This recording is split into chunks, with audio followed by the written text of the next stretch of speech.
Bonjour à tous, un peu de peps, on arrive bientôt à la fin, il est à peu près 11h30, je vois que les ventres grognent, les sourires se réveillent par contre quand on parle de ça. Donc je vais pas vous embêter très longtemps, moi je vais vous parler un peu de dyslexie. Alors ça me fait rire parce qu'en fait chez 50, on a un petit désavantage, c'est que tout le monde commence par une très mauvaise histoire, hein, mais on finit tous avec une belle solution. Donc voilà. Je m'appelle Baptiste, pour faire très court sur l'histoire, je suis ingénieur en informatique, j'ai rencontré mon associé il y a quasiment 10 ans sur les bancs de l'école d'ingénieur, et lui est dyslexique. Vous voyez, on va très vite au point d'arriver, on va faire une IA pour eux. Le problème, c'est qu'on n'y connaît rien en neurosciences. Donc on s'est rapproché du centre de recherche en neurosciences de Lyon avec qui on collabore, et c'est ainsi qu'est né du coup Glaster. Alors je rappelle un peu ce que c'est que la dyslexie. C'est un trouble neurodéveloppemental qui altère l'apprentissage de la lecture et de l'écriture. Donc grossièrement, j'ai ce problème-là. Pendant mes phases à l'école, je ne vais pas réussir à lire, je vais prendre du retard, je vais m'engueuler avec mes parents, avec les profs. On imagine tout ce cursus très désagréable à la maison.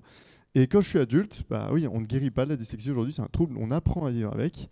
Et ça se retrouve dans le cadre du travail sous forme de handicap.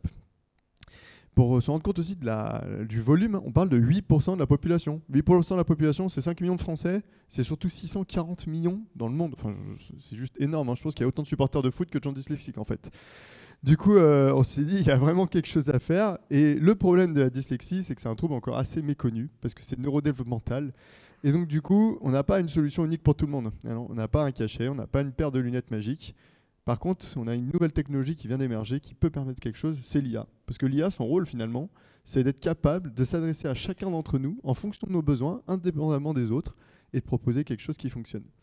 Alors comment ça fonctionne Glaster? C'est une plateforme, bon la mise en page a tout sauté, c'est pas grave, c'est une plateforme sur laquelle vous allez pouvoir déposer n'importe quel document de votre quotidien, que ce soit dans le cadre scolaire ou dans le cadre professionnel, et l'IA va pouvoir extraire le texte et y appliquer une adaptation graphique sur mesure à ses besoins qui va permettre à la personne d'accéder en fait à la capacité de lecture.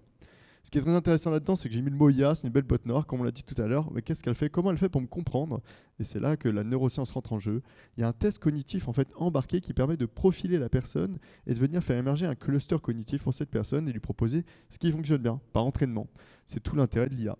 Et quand je parle du coup des enfants, ça marche aussi pour les adultes. On retrouve ça dans le cadre de la formation, de collège, lycée, école sup, formation professionnelle ou en entreprise. Parce qu'aujourd'hui, il y a plein de gens en situation de handicap qui veulent travailler, qui veulent accéder à des postes. D'ailleurs, on en a parlé, le handicap aujourd'hui, c'est des contraintes qu'on se met soi-même. On n'accède pas à ces postes-là.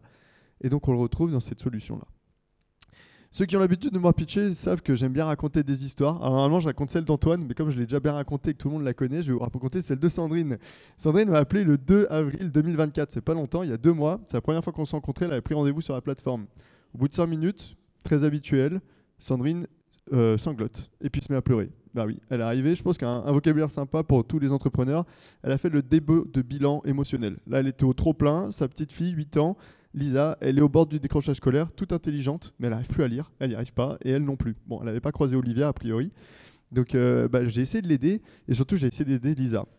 Ils ont pris la Glaster pour la première fois du coup un vendredi, et pendant le week-end, ils ont réalisé un exercice de lecture, il fallait lire 5 pages. 5 pages de livres qu'elle n'avait jamais lu de semaine en semaine. Même la maîtresse avait complètement abandonné de suivre Lisa.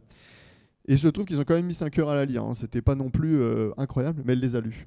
Et quand elle est arrivée le matin, lundi, et que la maîtresse l'a vue, c'est la maîtresse qui a dit à la maman, écoutez, j'y crois pas, elle l'a lu, elle a compris. Alors surprise, elle nous a rappelé en disant c'était génial, et surtout Lisa, pour la première fois de sa vie, a aussi demandé d'acheter un livre et d'aller plus loin. Donc ça, c'est un des témoignages parmi les centaines qu'on a, parce qu'en fait, on est encore très proche de nos clients, on est à un stade assez jeune. Vous voyez, il y a à peu près 500 familles qui ont utilisé la plateforme depuis le début de l'année 2024, et ça évolue parce qu'on a 3 établissements scolaires pour l'équivalent de 4100 élèves qui équiperont leur école en septembre. Et on voit la satisfaction, c'est 86%, mais en réalité, c'est aussi énormément de temps gagné pour ces familles et une joie de vivre pour ces enfants aussi de reprendre goût à la lecture. Pour terminer, je voulais juste vous rappeler où on était dans cette histoire. Donc 50 Partners, merci beaucoup de nous avoir accompagnés. Ils nous ont pris quand on était vraiment des tout petits. On n'est peut-être pas encore des très grands, mais on y arrive. Donc je voulais vous remercier. Et effectivement, on a fait notre premier tour de table, le premier levée de fonds qui s'est très bien déroulé, mais on privilégie énormément l'écosystème 50. C'est pour ça que je mets ça ici. Au cas où, si ça vous intéresse, que ça vous fait vibrer de rejoindre l'aventure, il y a toujours de la place, on peut trouver des choses parce qu'on croit fortement au potentiel de 50. Voilà, j'arrive pile à la fin du chrono. Je vous remercie et bon courage pour la fin de la journée.